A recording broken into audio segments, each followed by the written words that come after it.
Hey, Jason County, how y'all doing? Good to be with you. Glenn, that was excellent. I love what you just said about being in the future business, about looking out not just for this generation, but more importantly, every single generation that follows ours. They are counting on us, right? Many of those not old enough to vote, many of those not yet born, are going to be looking back on the people of 2022, and they're going to judge us based on what we do or what we fail to do at this defining moment of truth. And I've got to think that is what has brought you out here today. Not the candidate, not the party to which he may belong, maybe not even this contest, but this moment in our lives and in the life of Texas and in the life of this country. And I got to tell you, it is so damn encouraging to see so many of you here right now, more than 6 months away from the conclusion of this contest, the 8th of November, 2022, where we will decide not just this one election, but really the future of the state of Texas. I was here 5 years ago. It was August of 2017. Some of you were with me then. And for those of you who were with us, you'll remember that day. It had rained cats and dogs the night before, a little bit that morning. We were driving in, Cynthia, I think from Dallas, maybe from points further south, and we literally could not get into Sherman. The roads were washed out.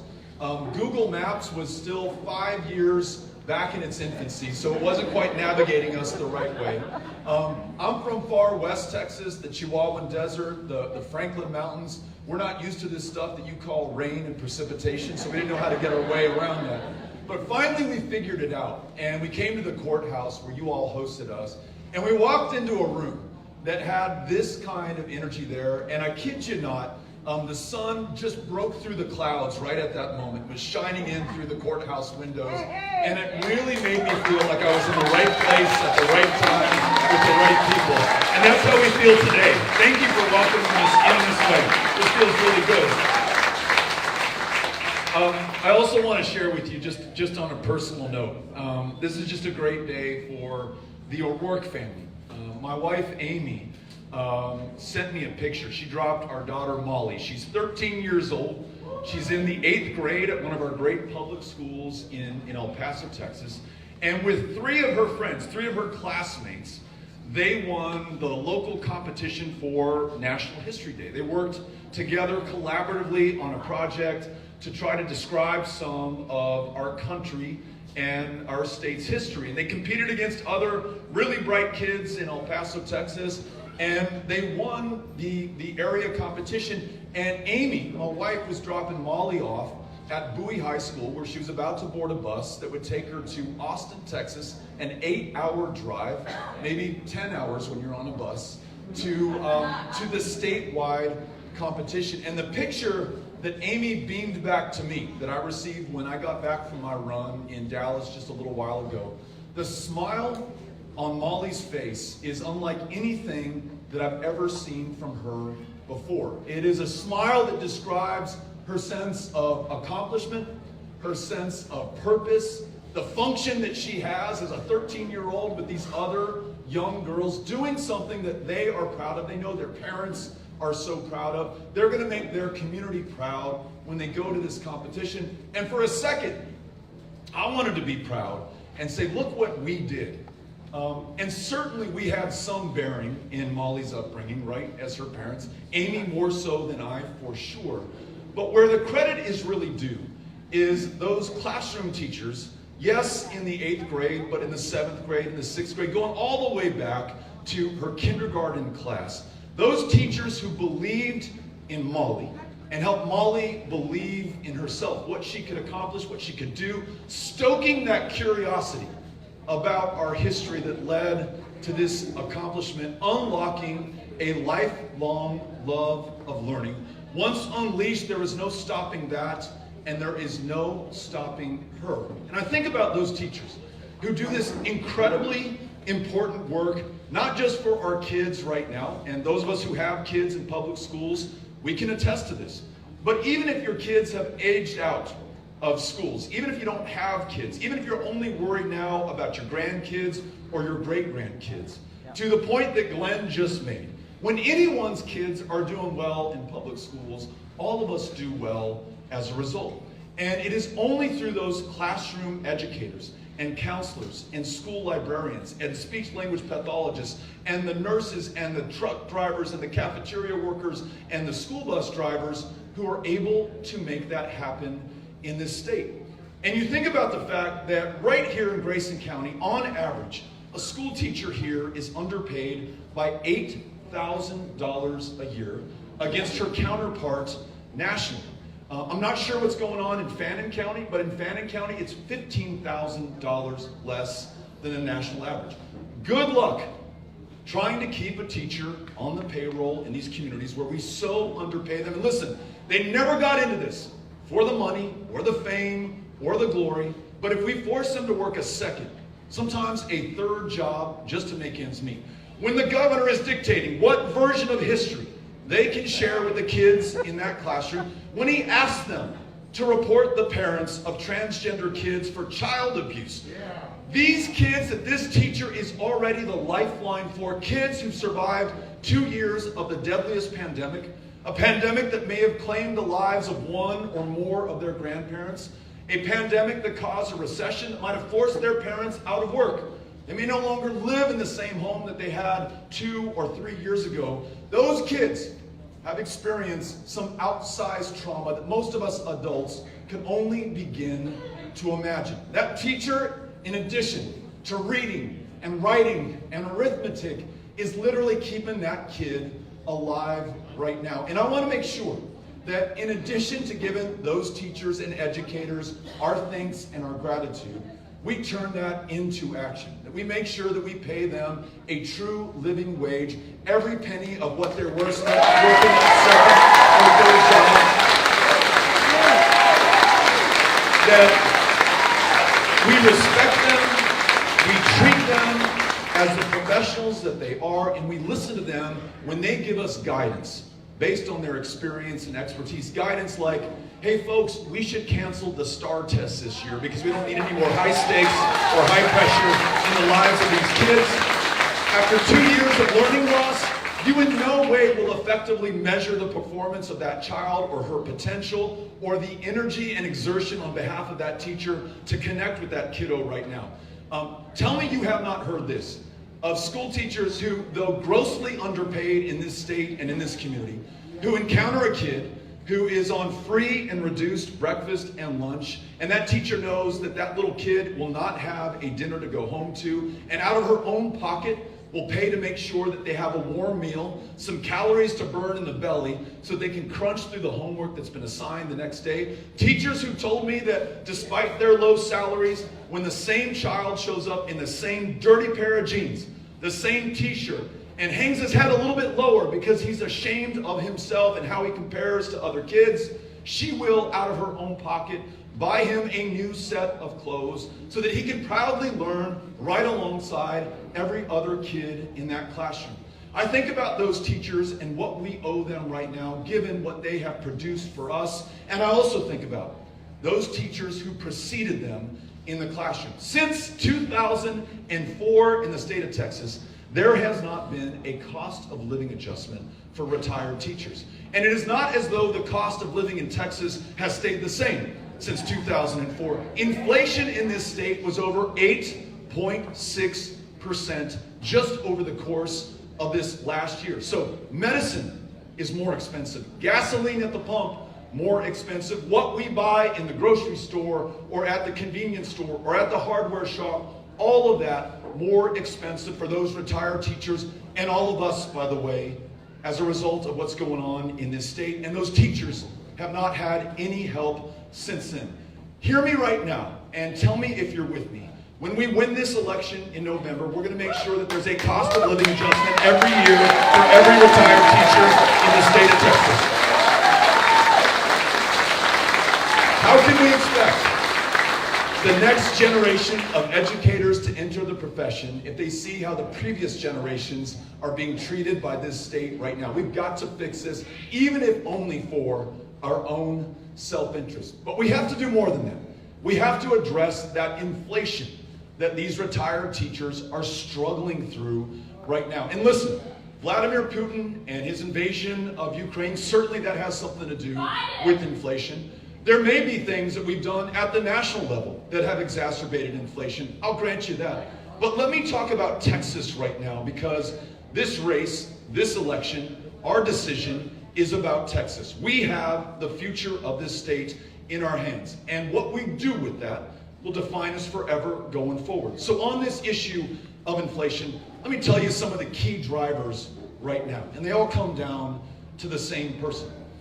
In the 7 years that Greg Abbott has been the governor of the state of Texas, inflation in our property taxes has gone up 40%, $20 billion more that we are all paying collectively in property taxes, because the state of Texas will not shoulder its fair share of the burden.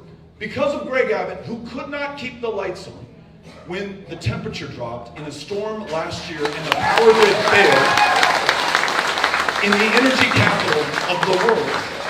Not only did more than 700 Texans lose their lives, not only were we out the lights, the heat, the water after our pipes froze, and then when those pipes burst, the damage that we had to pay for in our homes and our businesses.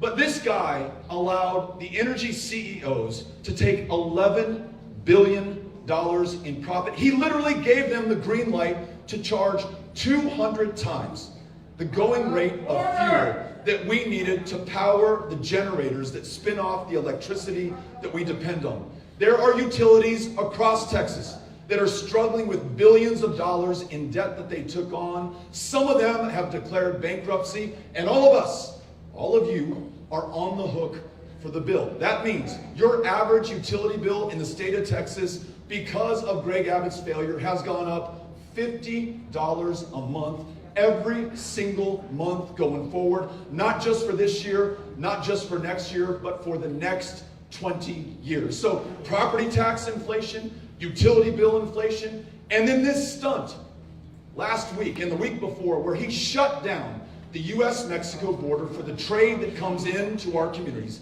a state that depends for 2/3 of its fresh produce on the country of Mexico. All of that fresh produce was literally rotting at the ports of entry due to Greg Abbott's blockade of the Texas economy. And it was hard this weekend to find fresh fruits and vegetables. It exacerbated a supply chain problem that we already had. It cost us more to buy what we tried to purchase in those grocery stores. Do not take it from me. The Wall Street Journal, that liberal rag, talked about Greg Abbott's $5 avocados. Sid Miller, not the most progressive person in statewide elected office. In fact, one of the most ardent conservatives, Republican statewide elected agricultural commissioner, said that what Greg Abbott was doing was killing the economy of the state of Texas. That is inflation at the grocery store caused by one person alone. And in our rural communities, you need to know this. And we need to share this with our friends and neighbors and family members who live out in more remote parts of the state of Texas. Greg Abbott vetoed the Universal Service Fund, which subsidizes rural telephone and internet bills. Now, this is a policy that goes all the way back to LBJ when he was a congressman in the 1930s, working with President Franklin Delano Roosevelt, to ensure that we could extend much-needed services to rural communities. You all have heard of the Rural Electrification Administration, where the federal government said, we will meet you halfway if you will set up cooperatives so we can string your cities with electricity, and your 8th grader can learn by electric light, just like the 8th graders in New York and Tokyo and London and everywhere else in the developed world. Same idea with the Universal Service Fund to ensure that we can afford broadband and telephone bills in rural communities. He vetoed that, and so your combined internet and phone bills in rural Texas going up anywhere between $25 to $100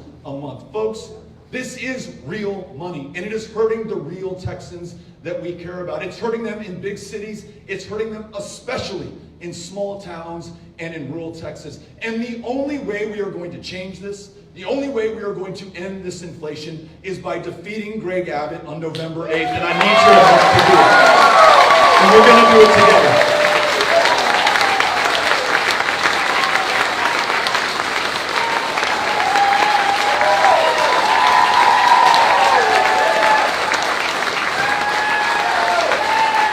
This election is not only about stopping the bad things that are happening to good people across the state of Texas.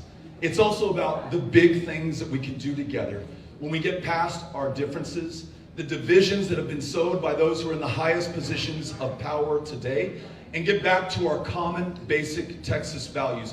Not Democratic Party values, not Republican Party values, but Texas values. Let me lay 3 of them on you right now.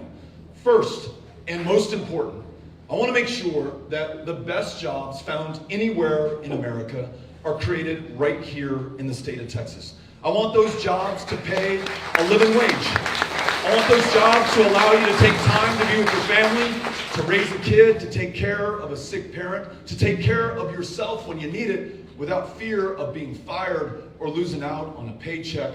But thinking about that smile on my daughter's face that I saw from the image that my wife sent to me this morning, I want these to be jobs that provide us the purpose and the function and the fulfillment that we all want in our lives. Jobs that you cannot wait to get in the door to start working at. Jobs where you know, but for your participation and contribution, that organization, that business, that church, that group that you're part of would not be as strong. You are essential. I want you to feel that. I want your kids to feel that. There are more people working under a living wage in the state of Texas right now than any other state in the union. And obviously, this is economically unjust. Obviously, when people are earning less, those who earn more are shouldering a larger part of the burden through our property taxes. But also, we're not getting the best out of those around us right now. Everything that they can contribute to our mutual success. I want to make sure that Texas is the best place to find a job, to raise a family, to start a business, to make it happen. We can all agree on great jobs for Texas, right? Let's do that. Number 2, despite these heroic school teachers and educators and kids who, listen, we're partial, but are the brightest on the planet, and the parents who love them and will do anything for them, when you compare our public education system against any one of our peer states, as the 9th largest economy on the planet, these are the folks that we're competing against right now. You look at Illinois, you look at Florida, you look at California, you look at North Carolina, you look at Virginia, all of them are improving in terms of educational attainment as Texas continues to decline. For example, in the average 4th grade classroom in the state of Texas, 7 out of 10 kids cannot read at grade level. And that is unfortunately a pretty good predictor in terms of their ability to graduate from high school, to seek post-secondary education, to be able to compete for one of those living wage jobs. So what are we going to do about it to turn this around? 1, we're going to stop Greg Abbott's policy of defunding public education and attacking teachers. We're going to make sure that public educators don't have to take on the burden in debt. I mean, imagine this. You take on tens of thousands of dollars of debt that you are on the hook for the rest of your life until you pay that off. It's one of the only forms of debt that you cannot clear. For the privilege of teaching our kids in these classrooms and then maybe having to work a 2nd or 3rd job to get it done. So in addition to higher teacher pay, let's clear the way of obstacles, including debt that teachers have already taken on, especially if they're willing to work in an in-demand profession in an underserved community. Yeah. Let's make sure that we treat them as the professionals that they are. And when they give us feedback and advice on what will make it easier for them to connect with those kids, let's make sure that we're listening. When they tell us, hey, Beto, I am spending months at a time of valuable classroom instruction time preparing these kids for a standardized test. I'm like a test-taking coach right now. Although what I really want to do is teach this book or teach this concept in mathematics or biology or chemistry or whatever it might be. Let us allow these teachers to do their job. And I tell you what, more than anything else, we show them that respect. There is no stopping the state of Texas in public health. And then lastly, this is another one where it's hard for me to find the Republican who will argue against this, and almost every Democrat I've talked to agrees. We should expand Medicaid in the state of Texas so more people can see a doctor, fill a prescription, go to a mental health care provider. The largest provider of mental health care services in a state that ranks 50th in mental health care access in the nation is the county jail system. The largest inpatient mental health care facility in Texas is the Harris County Jail in downtown Houston. In the 9th largest economy, in the wealthiest, most powerful nation ever under the sun, this is how we treat the most vulnerable among us. I cannot tell you how many times that I've met somebody who's told me that their brother or their sister or a family member will get arrested on purpose, uninsured and untreated with schizophrenia, bipolar disorder, or clinical depression. They know that that jail might be the one place that they're going to receive any kind of care at all. Listen, we don't want that kind of care for anyone, right? But that says something about where we are today. When we have people routinely dying of diabetes, curable cancers, and the flu in the year of our Lord 2022 in the great state of Texas, you know that something is wrong. And you also know this, that when that person with diabetes and now glaucoma, who cannot afford insulin, finally becomes too sick to bear it on their own anymore and takes themselves down to the county hospital, the outcome will not be as good as it would have been if they'd received preventative care and insulin and treatment along the way. And the cost will be so much higher. Is it $50,000? Is it $150,000? Is it more? God only knows. But because that person is penniless and uninsured, it doesn't mean that that bill simply disappears. What it means is that all of us are on the hook for it. And our property taxes continue to climb. Our insurance premiums continue to go up. One way or another, we're going to pay for it. It is the least effective, least efficient, most expensive way to get it done. And let me just tell you, this is not a Democratic idea alone.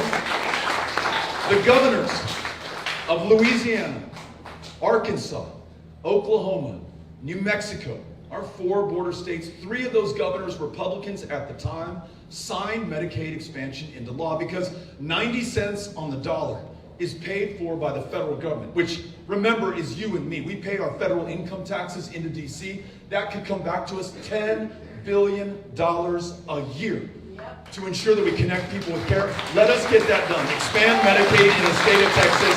Start on that day 1. So listen, when you go back to Austin College later today, when you go back to work, when you talk to your family members this weekend, and they say, hey, I know that you're going to go out and see Beto. What is this guy all about? The 3 things that we talked about right now. He's for great jobs. He's for world-class public schools. That means getting the backs of our public school educators. And he's for ensuring that everyone can see a doctor and receive medication. He's not doing this for Democrats, and he's not doing this for Republicans. He's doing this for everyone in the state of Texas. How do y'all think about that? Yeah. This is something we can agree with. On this much, we can agree. And I'll tell you, it also offers us the perfect contrast to the guy who's in office right now. This unifying message that I just described, that can bring just about any Texan together, or at least to the table, is in contrast to the division, the discord, the continuing fracturing of this state. You know, banning abortion and then putting a $10,000 bounty on the back of anyone who assists any woman in making her own reproductive health care decisions. Those are not Texas values. Pursuing these transgender kids and their parents through CPS, a system that is in charge of 30,000 foster care kids, a system that has gone from bad to worse since Greg Abbott has been in office, a system that lost 100 kids in foster care. They are dead right now. Just last year, hundreds more trafficked for their bodies in the custody and the care of the state of Texas. Not only does he not fix that problem, He tries to take these transgender kids away from their loving parents right now. The most destructive thing that he could do to those families. His attack on democracy in the world's greatest democracy. A 95-year-old veteran just a couple of months ago. This guy who put his life on the line for this country, fighting fascism half a world away to defend democracy at home. His ballot was rejected not once, but 3 times in the election in Texas because Greg Abbott changed the rules of the road. Instead of pitting us against each other and further dividing us and seizing these culture war issues, let's get back to the big things in Texas. But to do that, we've got to win this race. Are you all with me on this? Ready?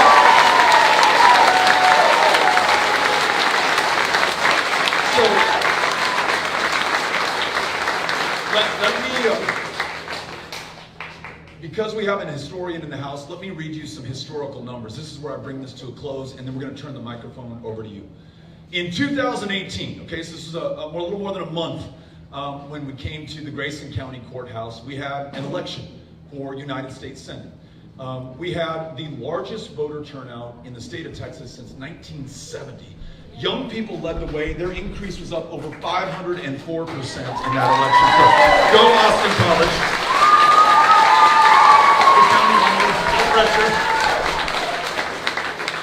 So let me read you the vote totals, okay? So Ted Cruz, you remember that guy? Ted Cruz got 31,000 votes in this county in 2018.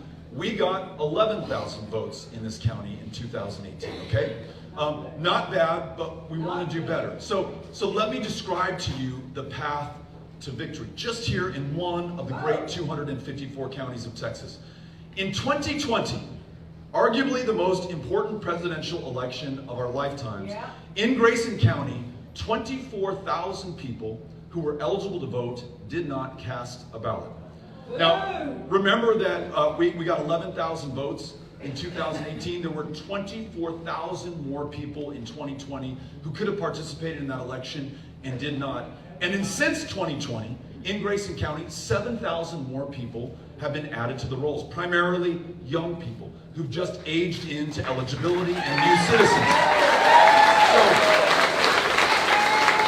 that is, you combine the non-voters from 2020 and the new voters on the roll since then, that's 30,000 more opportunities to win here in Grayson County. But the number one reason given by those who didn't vote for not voting is that no one asked them to. Literally no one knocked on their door, called them up, had a conversation with them. In a state that makes it harder to vote and harder to register to vote than any other in the union, they can be forgiven for being a little apprehensive or anxious or saying, you know what, I don't want to risk the embarrassment of going down there. I don't even know how this stuff works. My parents didn't vote before me. I've never voted in my life.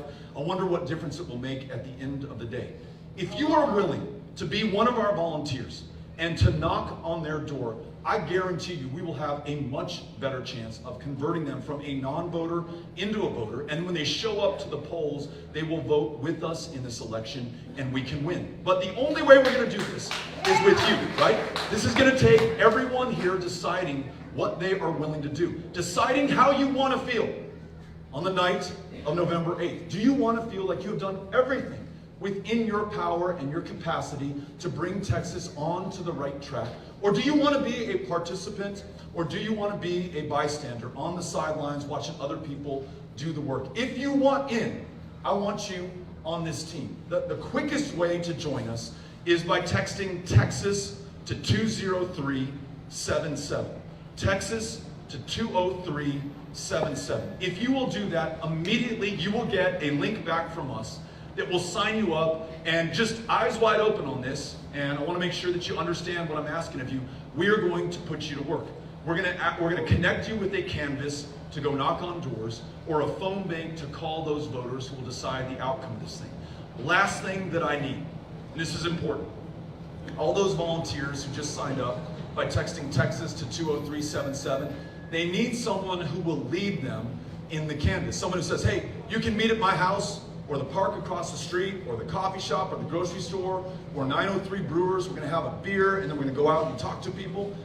If you are willing to lead one of those canvases, I will give you the training We will hold your hand throughout this. It's really not that hard. It's as old as democracy itself. It's people talking to people. Everything else is just a poor substitute for the real thing. If you want to be the real thing and host one of these canvases, I would love to have your help. And I'm going to make this a little bit awkward and ask anyone who's willing to host to raise their hands right now, and we will come and sign you up. Okay, so keep those hands up.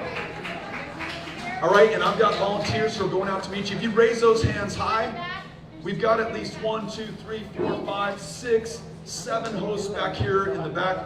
Let's have a round of applause for everyone who's willing to lead the effort right now. You all are our heroes. Grayson County, Sherman, Texas. I am so grateful to be here with you today. I'm looking forward to winning this race with you and for you. Let's get after it and get it done. Thank you all for coming out.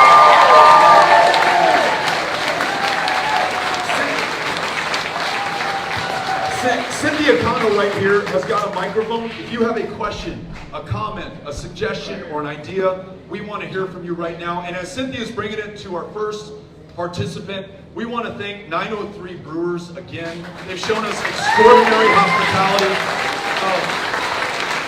I know it's a Thursday. It's just after 12 o'clock. No judgment if you want to have a beer now. But if you do not have a beer now, please come back this evening. Please buy some food from this place. Please patronize them. As you all know, this is not necessarily an easy decision on the part of the owners to host someone, and their hosting us does not mean that they support us or that they're going to vote for us. We want to make sure that they can serve everyone in this community, Democrat and Republican alike, but let's make sure that we have their backs right now. So thank you, 903. All right, we have our first question right here. Hi, I work in a very logistic-heavy industry. We've been dealing with the port congestion for 2 years now. I guess my question to you would be, what would be your plan to improve the onshore infrastructure to a point to where we don't end up with this congestion again, barring something that happens that interrupts international trade? This is a great question. The question's about logistics, supply chains, and the backup that we have in international trade that was already ongoing before the governor of the state of Texas literally implemented a blockade at our ports of entry. There are more than 600,000 jobs in the state of Texas that depend on cross-border trade, including jobs right here in this community.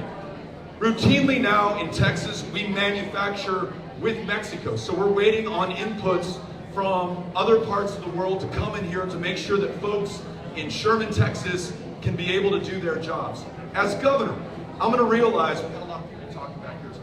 As governor, I'm gonna make sure that we acknowledge that this is a huge opportunity for Texas and that we make investments in our port infrastructure so that we can get more of these tractor trailers over our ports of entry, over here to North Texas, delivering what we need right now. TxDOT, the Texas Department of Transportation, can make investments in these ports of entry to speed the travel and the flow of trade. And then we can just acknowledge with the governor who gets it, that our jobs in every single part of Texas depend on it right now. I can think of no greater contrast to what Greg Abbott just did to what you and I are proposing doing together. Thank you for the question. Appreciate it. It's a little hard to hear up front. There's a lot of talking in the back. If you guys are not asking a question, if I could ask you to please take any conversations outside.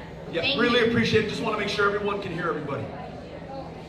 Sorry, hold on. We need a black Volkswagen Beetle. If you can please move your vehicle, it's blocking a FedEx truck. A black Volkswagen Beetle. Okay, thank you. Hello, sir. Hi there. Actually, here on behalf of American Legion Riders, Post 62 in Denison, Texas, also the TMRO, which is Texas Motorcycle Rights Organization, and Texas ABATE. We have been trying to get profiling laws addressed for several years now, actually, and would like to know your stance on those, and also, you know, right to choose on whether we wear a helmet or not, things of that nature. Could you give us a little insight, please? On the profiling law, describe to me what that is. Cynthia, can we get that microphone back? Well, profiling laws is our our vests, and as you can see, this is a veterans organization. Whenever they see it, and I'm retired law enforcement, by the way, so whenever they see this and a group of motorcycles, they're thinking motorcycle gang, like you know, organized crime or whatever. So sometimes they, you know, just because the way we dress and the fact that we're riding motorcycles, you know, we get hassled sometimes. And like I said, we do a lot of charitable. Most of the time, whenever our motorcycles are rolling, they're for local benefits for people, you know, raising money, cancer benefits, whatnot, things of that nature. We help local veterans, you know, if they have a hard time, things like that. So we get kind of hassled sometimes by law enforcement just because of the fact that we wear these vests and we ride motorcycles. Well, first of all, I want to thank you for being here, for asking the question.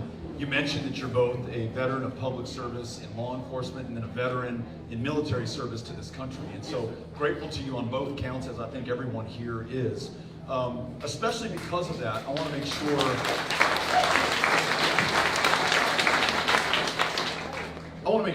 that we have a chance to hear you out on this. And I wasn't aware that this was happening. If there is profiling, and it sounds like there is, of people who are wearing these vests, who are part of these organizations, very often associated with veterans, we need to find a way to work with local law enforcement, and it sounds like you can help us to do that, to make sure that they understand, it maybe for lack of training or awareness or education, that you pose no threat to those who are here in this community or on our Texas highways. And obviously, as governor, our opportunity to work with law enforcement is through DPS, and I would love to have your help in being able to do that.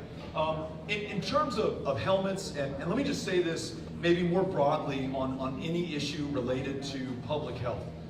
If the consequence of your decision is yours alone to bear, I really don't have much of a problem with anything that anyone chooses to do. It is only when the consequence of someone's decision has an impact on the rest of the community or those around them that I think it takes on a public interest, and you want the public to be represented in legislative action or action from the governor. And so just from that context, I am perfectly fine for you to do whatever you want to do as long as it only affects you and does not affect the broader public. But I have to admit to you, I haven't given this one a lot of thought. I haven't met somebody from one of your organizations on this issue before, and if you're willing to, I'd love to be able to follow up with you so that I can get smart on this and give you a thoughtful, intelligent answer. But thank you for asking the question. Appreciate it. Thank you so much.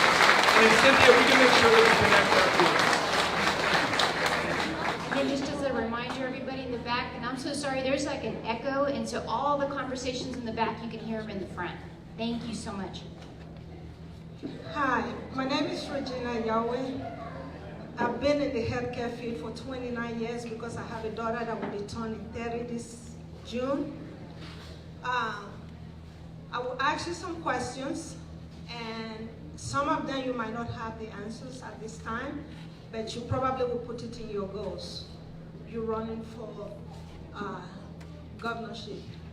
Now, do you have anything in place for preventive care? That's number one. Number two, I heard you say something about rural area. What are your goals in terms of accessibility of healthcare to the rural areas? The reason I asked this question is I did home health for a while. I'm still doing it. And what we see in those rural areas is something that you cannot imagine that is happening in America. Saying people don't have access to a little bit of things that can prevent them from going to the emergency room. That's it. My third question, possibly the last, is I don't think you are aware about, or you might, I'm not sure, about the nurse practitioner practice in the state of Texas. I'm a nurse practitioner. And Texas is a red state, meaning we do not have the full prescriptive authority. And Governor of Massachusetts signed into law 1st of January this year. Nurse practitioners in that state, they have full practice. Recently, the Governor of New York did the same thing. So tell me what you're going to do to make us full practice, to make the state of Texas full practice state, because that is one of the ways we can deliver healthcare to the rural areas, because we have doctors who don't want to practice in that area, but people like us want to do that. That's the reason I live in Sherman today, is to be able to do that. Thank you. We appreciate your service as well. I'm going to do my best to answer those 3 questions. The first one is, what are our plans for access to preventative health care? We mentioned expansion of Medicaid. I want to also say that going from 50th to 1st in access to mental health care is a goal of mine. I know together working on this, we can make that happen. So it's not only, though, the provision of health care and medication and access to therapists, doctors, nurses, and nurse practitioners. It is also, I think we would all agree, the kind of food that we eat, the environment in which we live, the way that we build and develop neighborhoods in this state. So many of our fellow Texans cannot reliably get a healthy meal where they live. They live in what are called food deserts, where you might have really high calorie, high carbohydrate, high sugar opportunities to put in your body, but getting fresh produce, getting a healthy meal, that is a luxury that literally so many Texans cannot afford. Our rates of diabetes, our rates of obesity, our rates of heart disease are off the charts in the state of Texas, and we can treat that stuff after the fact, and we should, right? We should help people out, but we should also look at preventatively what we can do to assist people when they need it before they develop these conditions. So those are some programs, some funding, and then some policies that I think can address this on a more holistic basis. Rural health care. 27 rural hospitals have closed down in the state of Texas just in the last decade. Greg Abbott was governor for 7 of those 10 years. This is on him. Medicaid expansion would do more than anything else to keep those hospitals that are still open alive, and may even allow us to reopen some of those that have closed. There are some few success stories, like in Crockett, Texas, where the community worked together to reopen a shuttered hospital, but we have 26 more to go, and we got to make sure that we help these communities out. Yes, it's access to health care, but as you all know, try attracting that teacher or retaining her in that classroom if that hospital just shut down and she now has to drive 120 miles to take her kid to a doctor. She's not going to do that. She will not raise her family there if she has a better opportunity somewhere else. Rural hospitals, the 1115 waiver that allows us to draw down billions of dollars in additional federal funding. And then this one that I absolutely love. We were in a rural community in Pecos, Texas, closer to where I live in El Paso. And very hard for people to see a nurse practitioner or to see a doctor or a provider of any kind in that part of Texas. So that community invested in its own, and they literally paid for the graduate medical school education of somebody who graduated from Fort Stockton High School if they would come back and practice medicine in Pecos County for 6 years. So for the bargain price of medical school, that community got one of their own to come back for at least a 6-year commitment. When I met the guy, he was in his 9th year back in Pecos County, and he wasn't going anywhere. That program has been shuttered under this governor. We're going to reopen it so that we attract more of our own to provide health care in rural communities. Last question that you asked was on nurse practitioners and scope of practice. We are 20,000 nurses short in the state of Texas. We are thousands of physicians short in the state of Texas. We are the least insured state in the country right now. And all of these things are connected. When you outlaw abortion and you close down reproductive health care clinics, not only can a woman not get her constitutional right to an abortion in Texas, but try getting a cervical cancer screening or reproductive health care assistance or seeing a provider at all in rural communities when that one source of health care for women has been shut down. So overturning that abortion ban will go a long way. Expanding scope of practice for nurse practitioners, as you mentioned, that other states have done. We've got to do that. We cannot allow the perfect to become the enemy of the good. And I know that some will say, hey, Beto, but nurse practitioners do not have the same level of education or training or practice or experience as doctors and MDs, but they can do the job that is required, that they do have the experience and training for, and certification in some states, including some states that are close to the state of Texas. In addition to all of that, that 20,000 nurse shortage that we have in the state of Texas, we've got to make that up. So here are a few ideas. One, we've got to invest in the nurse educators. That's a bottleneck right now for people trying to get into the profession. We've got to pay nurses more because too many have an incentive to become travel nurses and earn 2 to 3 times what they would have earned if they stayed in that hospital or that clinic. And they're literally leaving the state of Texas at a time that we have a crisis in shortage. And so we must pay them more, reduce their patient to nurse ratio, and then we've got to make sure that much like these school teachers and educators, we treat them with the respect that they're owed. Nurses have told me, my sister's a nurse in El Paso, by the way, they've told me that at the beginning of the pandemic, they were treated like heroes. Pats on the back, thank you for your service, you're putting your life on the line, you're one of these frontline healthcare workers, God bless you.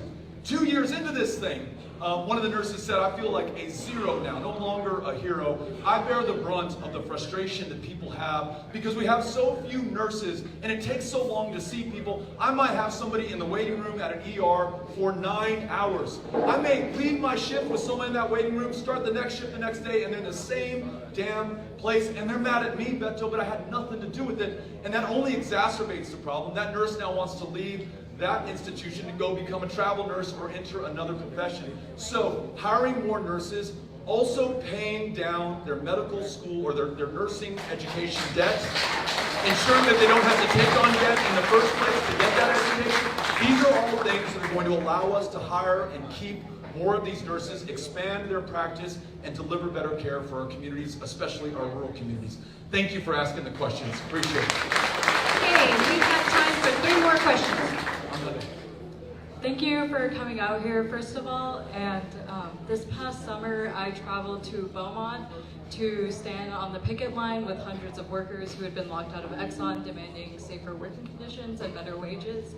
But I'm from Irving, Texas, which is where Exxon is headquartered, and a couple of my friends went and blockaded the entrance and had to turn away Exxon execs coming in Teslas because they know that when our fossil fuel use goes extinct, their jobs will still be there.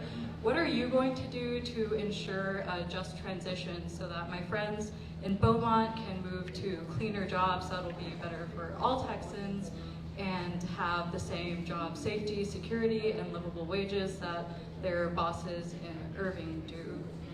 Thank you for being here and for the question, and also for not just being aware of this, not just calling attention to it, but also doing something about it, both in what you did in Beaumont, what you did in Irving, and what you're doing right now. Holding somebody who wants to hold this position of public trust accountable for something that cannot be any more important.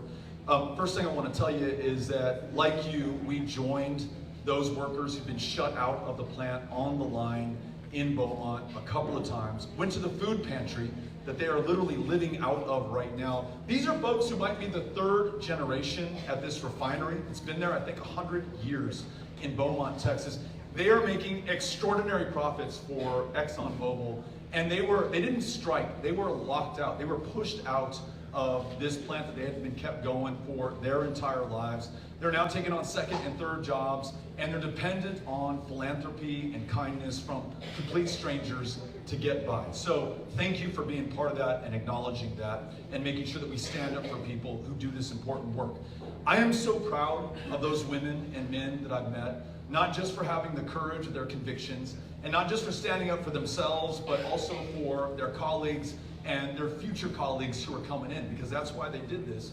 But I'm also proud of the fact that through their work in the oil and gas industry, they have helped to secure the energy independence of this country. You know, no more wars in Kuwait or partnerships with Saudi Arabia. I think one of the biggest problems that we have on the world stage today. No more making deals with dictators half the world away to secure our energy supply lines. I love the fact that because of the hard work and innovation and ingenuity, that is coming here. And though one day I may drive, in fact I hope to drive an electric vehicle, we came here in a Chevrolet van that burns gasoline. And as long as we're doing that, I want that to come from Texas, and I want those jobs to be here. And if we have to extract this from somewhere on the planet, I want it to be in our state with tighter, more fair regulations, fair for all concerned, our air, our water, and our soil as well. But to your question, no state has a better chance to lead on this challenge of confronting climate change before it is too late. We are today, because of what I just described, globally, the energy leader. I want us to remain the energy leader, and I want to add to that lead what we have possible in renewable energy resources. We right now lead the country in the generation of wind power. And not only is that pride of place, not only does that add more stability to our grid and less dependence on foreign oil, and as you all recently learned, as did I, we actually still depend on Russia for some of our hydrocarbon supplies. I don't want to depend on them or anybody else. More investment in wind not only means more freedom and more independence, it also means more higher paying, higher value, higher skilled jobs in Texas. Today, we are number 2 in solar. One of the best places to have utility scale solar is in the state of Texas, right near my hometown of El Paso. I want to make sure that we're making the investments in the transmission lines, for example, and creating more of those job opportunities. Hydrogen, one of the fuel sources of the future, and there is a renewable, clean way to produce this that allows us, again, to create jobs, to have economic growth, to have pride of place globally, and to confront climate. And then geothermal. I think about geothermal because one of the best conversations I had about geothermal was at Lamar University in Beaumont, Texas, in the shadow of Spindletop and this ExxonMobil refinery. Geothermal skill sets are almost one-to-one with the oil and gas skill sets that we uniquely have available in the state of Texas. It is drawing forth literally the heat from the earth that is renewable, that is natural, that does not have a negative impact on our climate, and Texas has that opportunity in more abundance than any other state. This plan will create more than 1 million jobs over the next 10 years. These are union jobs. These are high-paying jobs. These are the kind of jobs we want our kids to be able to work. And this also allows us to be the leader nationally. And I would argue we have the opportunity to do this globally on the single greatest existential challenge that we face right now. At the outset, I mentioned that we will be judged by the generations that follow ours. The judgment I fear most is from Molly, that daughter that I'm bragging about right now, and her 2 brothers. They will look back on this moment knowing that we knew everything about this changing climate and had the power to do something about it. Texas alone, I believe, can lead the way, and I want to work with you to make sure that we do. Thank you for asking the question.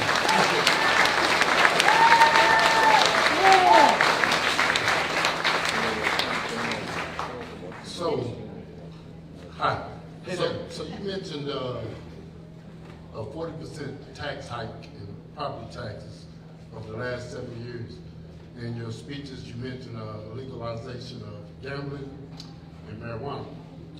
How close are we to that? Is that realistic? And what other solutions do you have? Thank you. Thanks for this question. You know, on gambling, you asked how close are we to that.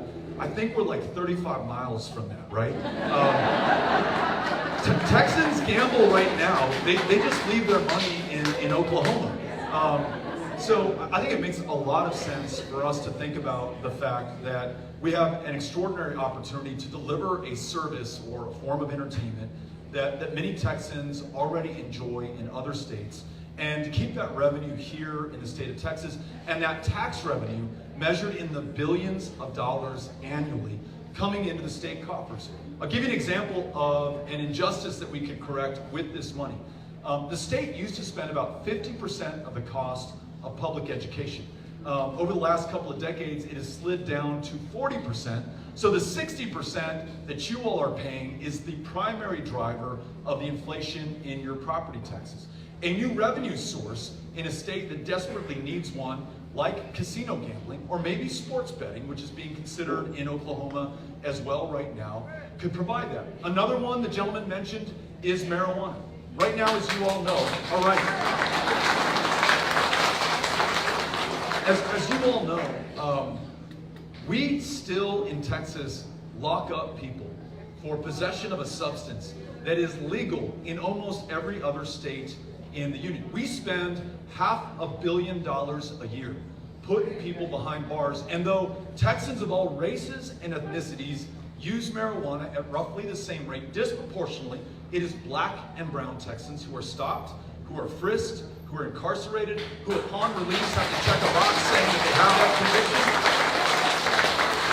We are foreclosing on futures, on opportunities of a significant part of the population in the state of Texas. So in addition to that $500 million incarceration and law enforcement cost on marijuana, we're also losing the opportunity of what those people could produce over the course of their lives. In addition, if we were to tax the regulated, controlled sale of marijuana, just like so many of these other states do, we bring in another $500 million to the positive. So let's put that in public education. Thank you for asking the question. I think we're close on this, and I'll tell you what, not only do Texans of every race, ethnicity, and gender use marijuana at the same rate, but, big secret that I want to make sure we all hear out loud, Republicans use it just as much as Democrats. I think that's important as well. I'm hoping you're right. So this is going to be our last question, but if you'd like to stay after and say hi and take a quick picture, we're going to be outside that door. And we're going to have Beto out there, and so we're going to form a line, and you're very welcome to stay and take a picture, say hi. Thank you. Thank you so much for coming to Grayson County. Thank you. And I'm so thrilled to get a chance to see you in person and to tell you how wonderful you are for us. On that matter, Thank you. I am highly concerned on two issues. One being gun control, where we're going to have to fight the image that you left at the presidential debates. How can you sidestep that and still ensure that we can get rid of so many of these guns? They're fine to shoot hunt and things like that, but we don't need guns that are automatic, that kill baby with that many shells. So that's my first question. My second one is, what as governor can you do to get rid of this monstrous abortion law that has been signed into place by that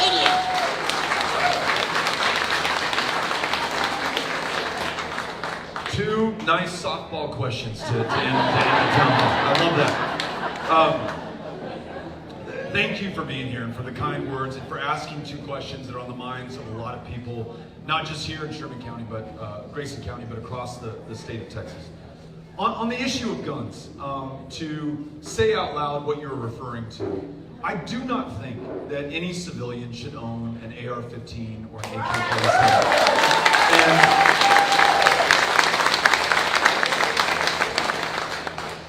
I want to tell you just really quickly why. When 23 of your neighbors are killed by one of these weapons that was originally designed for use on a battlefield, because that high impact, high velocity round is just excellent at taking down an enemy soldier and shredding all the soft tissue inside of his or her system so they bleed to death before anybody can revive them or get them going. When you know that they were grandparents and moms and dads who had their children with them on the Saturday before school started in El Paso, buying the backpacks and the notebooks and the school supplies at that Walmart. When you know that they were hunted down because this guy, echoing Greg Abbott, said he was going to repel the invasion that was coming to this country of Hispanics who were going to politically take over. When you meet the parents of people who've lost their kids in school shootings or church shootings or movie theater shootings, and it happens again and again, and one of those people you live with says, "Hey Beto, why does anybody need one of these weapons? You don't need it for hunting.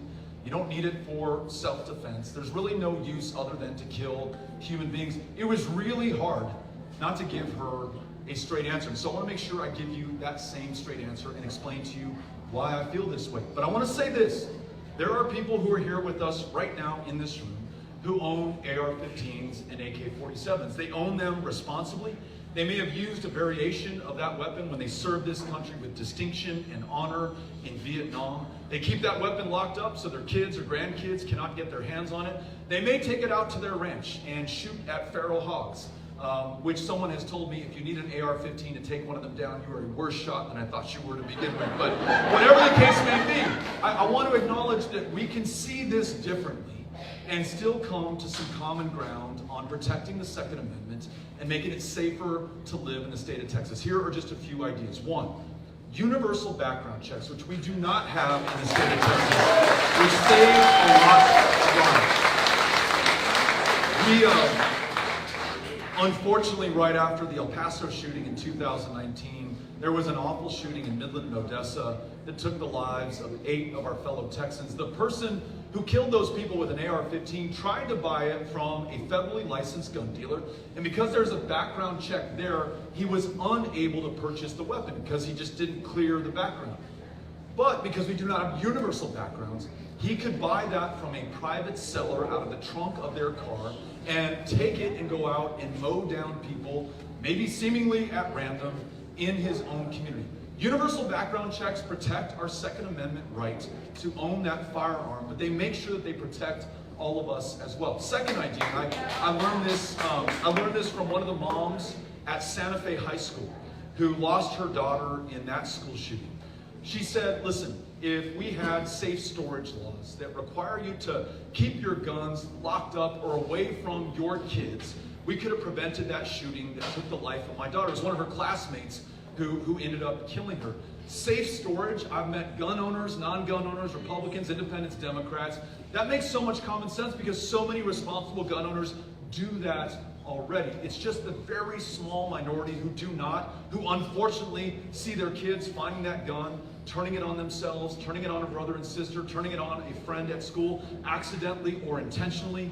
We could save some lives and some suffering by doing that. Last one is something that you all probably first heard about, as I did, after the Parkland shooting in Florida. And this is something that they call now an extreme risk protection order. So if a kid in one of these high schools or someone a little bit older in our lives starts saying things like, I'm going to kill somebody, or I'm going to kill myself, or I'm going to hurt somebody, and they have a firearm, there is due process for us to separate them from that gun while they still have the intent of hurting somebody else or hurting themselves, and then being reunited with that firearm once we are sure that the threat has passed. It's not a perfect solution, but we know from those who suffered these tragedies that it can save lives. Those 3 ideas, universal background checks, extreme risk protection orders, safe storage laws, I think we can find common ground with the majority of our fellow Texans on that. This last one on abortion. Listen,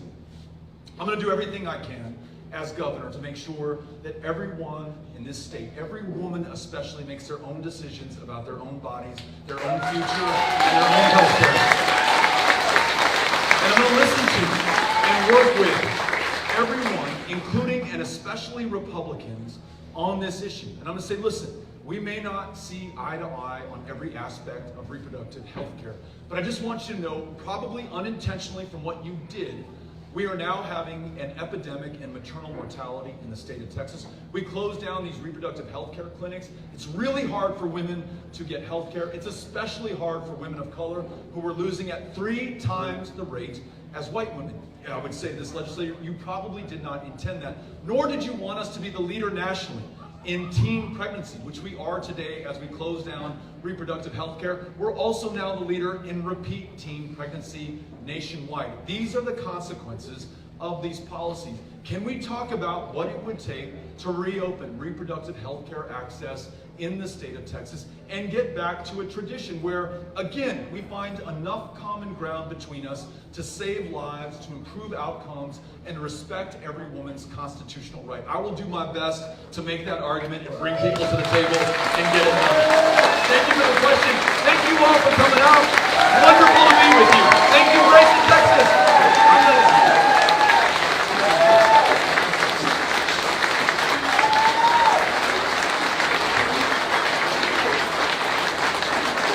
It is so exciting to see so many people committed